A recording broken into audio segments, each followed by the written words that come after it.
Bem-vindos. Hoje vamos olhar aqui para um nicho muito específico das comunidades online. As web rádios voluntárias, sabe? Aquelas que operam muitas vezes em salas de chat, tipo as do chat.com. E a pergunta que nos traz cá é: o que é que leva estas pessoas que dedicam o seu tempo por pura paixão a acabar por desistir destes projetos? Olha, para esta conversa baseamos num artigo interessante do site portugalmusic.co.uk, é de julho de 2022 e analisa precisamente isto. E só para dar contexto, o chat.com, para quem talvez não conheça também, é uma plataforma de chat já com os anos. Permite criar salas de conversa, integrar leitores de rádio e pronto, tornou-se um espaço popular, embora de nicho, para estas rádios amadoras. E o artigo parte de um pressuposto muito claro. Estas rádios são um hobby. Vivem da diversão, do voluntariado. Os animadores, os locutores, os DJs não recebem nada. E, na maioria, não são profissionais da área. Portanto, a nossa missão aqui é tentar perceber, esmiuçar mesmo, as razões que o artigo aponta para esse abandono. Ok, vamos lá então pegar nisto. O primeiro grande obstáculo que o artigo identifica parece ser quase universal neste tipo de projetos voluntários, não é? O choque entre a vida real, trabalho, família, estudos e, por outro lado, as expectativas, às vezes um bocado irrealistas, de quem está a gerir a rádio. O artigo até conta uma situação concreta. A pressão para que os animadores estivessem sempre, mas sempre, ligados na sala de chat do chat. A ideia, pelos vistos, era manter a sala viva. Mesmo sem ouvintes, mesmo sem colegas online. É uma exigência que parece ignorar completamente que estas pessoas têm uma vida fora dali, não é? Têm empregos que, como se costuma dizer, ponham a comida na mesa. Parece-me uma desconexão, tremenda. É precisamente isso, é essa desconexão que salta logo à vista. Estamos a falar de um passatempo, de uma atividade voluntária. Querer aplicar ali uma lógica quase laboral, com exigências de presença, de tempo, que não tenham em conta outras coisas da vida da pessoa, é pedir demais. Não me admira nada que seja um fator de desmotivação e dos fortes, porque transforma aquilo que era um prazer numa obrigação que se torna insustentável, retira a essência do voluntariado, que é fazer por gosto, certo? E não porque é um contrato ou uma obrigação formal. Exato. E essa pressão, essa falta de compreensão, abre a porta a outro problema, parece-me. Os conflitos interpessoais. O ambiente começa por ser porreiro, não é? Brincadeiras, conversas, mas depois pode aceder muito, muito depressa. O texto descreve bem isso. Um comentário, às vezes até dito sem maldade ou mal expresso, pode ser interpretado da pior maneira possível.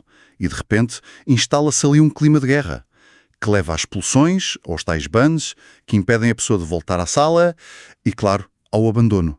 Não só dos animadores, mas até de ouvintes que se fartam daquele mau ambiente. Sem dúvida. Isso mostra bem a fragilidade de algumas destas comunidades online, especialmente aquelas que talvez não tenham estruturas de moderação muito fortes ou mecanismos claros para resolver conflitos.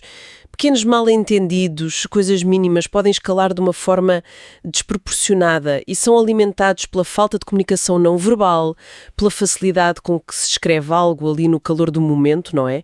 E isto levanta questões importantes sobre a própria gestão, a gestão emocional e a gestão da comunidade nestes espaços. Como é que se consegue manter a coesão, o respeito, num ambiente que é tão fluido e que depende tanto da boa vontade das pessoas? Não é uma tarefa fácil de todo. Pois não. E falando em gestão, e chegamos a um ponto que o artigo considera mesmo neurálgico. As regras, que por um lado toda a gente percebe que são precisas, não é? Mas por outro, o excesso de regras ou a rigidez com que são aplicadas tornam-se um problema. Uma fonte de grande frustração. O artigo dá um exemplo muito concreto. A questão dos horários. Os horários de emissão. Há voluntários que têm empregos com horário fixo, se calhar conseguem comprometer-se com uma grelha mais estável. Sim. Mas muitos outros trabalham por turnos, têm horários que variam. O problema surge quando alguns administradores são inflexíveis. Querem o cumprimento à risca de horários que, simplesmente, não batem certo com a vida profissional do animador. É quase como pedir a alguém para escolher entre o hobby e o trabalho que lhe paga as contas. Não são só os horários. O artigo aponta outras regras que causam moça. Impor um único estilo musical a toda a gente, independentemente dos gostos de cada um. Aquela exigência de manter a conta ligada na sala mesmo quando não se está a fazer emissão, usam a expressão curiosa de deixar o casaco. Ah, sim, essa do casaco. Ou então, Proibir mesmo que os animadores visitem outras salas de chat no chat. Essa parece particularmente restritiva. É verdade. Olhe, se pensarmos nisto num contexto mais geral da gestão de voluntários, ou até de qualquer equipa criativa, o equilíbrio é tudo. Claro que são precisas regras para organizar, para definir expectativas mínimas, mas quando se tornam demasiado prescritivas, sabe, quando invadem a autonomia da pessoa ou ignoram as circunstâncias de cada um, especialmente num contexto voluntário onde ninguém é pago, o efeito é o contrário do desejado.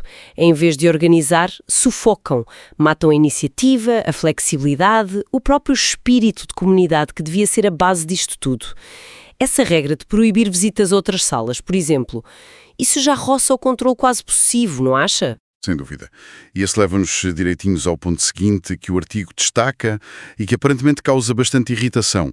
A exigência de exclusividade.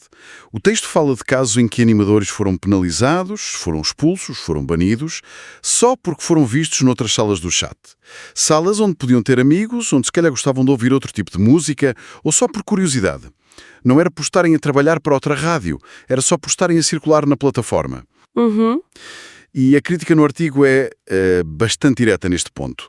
Sugere que alguns administradores exigem uma lealdade cega, mas depois oferecem pouco em troca para manter os animadores realmente motivados e satisfeitos na sua própria casa. Parece uma dinâmica um bocado desequilibrada. Pois, pode ser vista como talvez uma manifestação de insegurança por parte de quem gere, ou uma tentativa de controle que não percebe bem como é que as interações sociais online funcionam. As pessoas navegam entre diferentes espaços, diferentes comunidades digitais, de acordo com os seus interesses, as suas amizades, o seu estado de espírito do momento.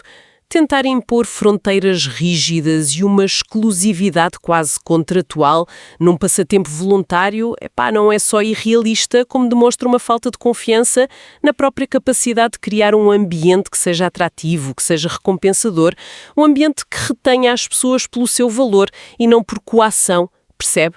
No fundo, pode acabar por afastar precisamente os voluntários que são mais dinâmicos, mais conectados. E para ilustrar vários destes pontos, o autor do artigo partilha uma experiência pessoal. É interessante. Funciona quase como um estudo de caso. Vemos como estas coisas acontecem na prática. Resumindo muito, o autor tinha a sua própria web rádio, que pelos vistos até já estava a pensar fechar em breve, mas colaborava com outras. Dava o exemplo da Top 60 Olhão. Fazia lá umas emissões até para divulgar o seu trabalho vocal. E chegou a oferecer apoio técnico a essa rádio. Mas quando o responsável da Top 60 Olhão descobriu, entre aspas, que ele tinha outra rádio, algo que o autor diz que nunca escondeu, a relação azedou, e azedou a sério. O autor conta que se sentiu alvo de desconfiança, até de insultos, e que o administrador se recusou a ouvir a sua versão dos factos. O artigo liga isto diretamente aos pontos que já falamos, os mal-entendidos que escalam, o ponto 2, as expectativas irrealistas ou regras não ditas, o ponto 3, e, claro, a questão da exclusividade e do controlo, o ponto 4. É quase um exemplo perfeito, não é? Sim, encapsula vários problemas. E depois há um pormenor final que o autor acrescenta, quase como uma nota de rodapé irónica. É que, apesar de todo este conflito, desta ruptura, na altura em que escreveu o artigo, o tal administrador da Top 60 Olhão continuava a seguir a página de Facebook do projeto pessoal do autor, um projeto chamado Clave 24. É, no mínimo, curioso. É um detalhe fascinante, de facto. Essa história pessoal ilustra de forma muito, muito viva como a falta de comunicação clara, a desconfiança mútua, as lutas de poder podem minar projetos que dependem inteiramente da boa vontade e da colaboração. E esse detalhe final de continuar a seguir a página no Facebook, apesar do conflito aberto, isso acrescenta uma camada de complexidade às relações humanas que são mediadas pela tecnologia, não é? Pode ser só curiosidade, pode ser uma forma de vigilância, pode ser ambivalência, quem sabe? Mostra que estas dinâmicas online raramente são a preto e branco. E mostra como um único incidente, se for mal gerido, pode ter um efeito dominó completamente destrutivo. Completamente. E por último, mas talvez o ponto mais impactante para quem se dedica a fazer rádio, mesmo por hobby, o artigo fala da falta de audiência. A analogia que usa é forte. Fazer rádios sem ouvintes é como estar a representar uma peça de teatro ou a dar um concerto para uma sala vazia. Sim, é desolador. Por mais paixão que se tenha, A ausência de público é profundamente desmotivador. Acho que é natural, não é? Os animadores investem tempo, preparam as coisas, escolhem música, tentam interagir. Precisam de sentir que há alguém do outro lado, a receber, a participar. Claro. E a falta de audiência pode levar um animador a simplesmente desistir, a não fazer a emissão que estava planeada. O autor do artigo até partilha um limiar pessoal. Diz que honestamente não se sente motivado a fazer uma emissão para menos de 5 pessoas. É uma questão de sentir que o esforço tem algum retorno, algum eco, por mínimo que seja. E é compreensível. E aqui, o artigo volta a colocar alguma responsabilidade nos administradores. Argumenta que eles também deviam ter um papel ativo na promoção das emissões, em tentar garantir que os animadores tenham de facto uma audiência mínima para quem falar. Não deixar essa tarefa toda nas costas do animador. É que existe aqui uma interdependência, não é? É um ciclo. Os animadores precisam de ouvintes para se manterem motivados, para produzirem conteúdo. E os ouvintes precisam de conteúdo regular, interessante, para voltarem. Se a estrutura da rádio, a gestão, não apoia ativamente a construção e a manutenção dessa audiência, seja através de divulgação, seja criando eventos, dinamizando a própria sala de chat durante as emissões, está a colocar uma carga enorme, desproporcional, sobre o voluntário, a esperar que ele seja locutor, promotor, gestor de comunidade, tudo ao mesmo tempo. E para muitas pessoas isso torna-se simplesmente insustentável a longo prazo e contribui, claro, para o abandono. Resumindo isto tudo, o que é que o artigo nos diz? Que o desgaste dos animadores voluntários nestas web rádios do chat parece vir de uma mistura de coisas. A pressão sobre o tempo pessoal, os conflitos que não são bem geridos, regras demasiado rígidas ou até arbitrárias, exigências de exclusividade, um clima de desconfiança e, claro, no fim, a desmotivação por falar para o vazio, pela falta de ouvintes. É uma combinação explosiva, basicamente. Exato. E o texto sublinha algo importante. Estas plataformas, este tipo de rádio, já existem há muitos anos. O artigo fala em cerca de 17 anos na altura. Mas parece que ainda há muito por fazer. Em termos de boas práticas de gestão, de comunicação interna, na forma como se valoriza o contributo dos voluntários, como se fomenta a criatividade, e deixa um alerta final, que soa quase como uma previsão ou um aviso sério.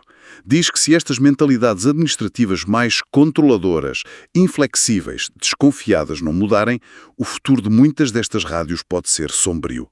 Dá o exemplo da Rádio Vertente, que fechou depois de 13 anos. Sugere que foi vítima deste tipo de problemas internos. É um aviso muito pertinente. O que fica claro para mim é que a viabilidade, a vitalidade destas comunidades online, que vivem da paixão e do tempo que as pessoas oferecem de graça, depende enormemente da qualidade da gestão, do ambiente que conseguem criar. Uma gestão que seja mais empática, mais flexível, que perceba mesmo o que motiva um voluntário, que invista ativamente em construir um espaço positivo, colaborativo, onde as pessoas sintam que o seu esforço faz a diferença. E isso é essencial para que sobrevivam a longo prazo. E assim fechamos esta análise, focamos-nos nos desafios, nas razões de abandono dos animadores voluntários em web rádios de plataformas como o Chat, sempre com base nos pontos do artigo do portugalmusic.co.uk. É um olhar sobre um nicho, mas se calhar com lições que vão para além dele. Deixa-nos a pensar numa questão final, talvez. Vimos que muitos destes problemas parecem estar ligados a estilos de administração, a dinâmicas entre pessoas, mas até que ponto a própria plataforma tecnológica, neste caso o chat, com as suas características, as suas limitações, poderá facilitar ou, pelo contrário, até exacerbar estes conflitos? Será que o design de interação de uma plataforma pode influenciar a forma como as pessoas gerem o poder lá dentro? Como comunicam, como resolvem as coisas? E será que plataformas diferentes, talvez com ferramentas de moderação mais avançadas ou estruturas de comunidade distintas, poderiam ajudar a mitigar alguns destes problemas, a promover comunidades voluntárias online que sejam mais saudáveis, mais duradouras? É algo para ficarmos a refletir, não é? Sobre esta relação entre a tecnologia que usamos e o comportamento social que emerge nestes espaços.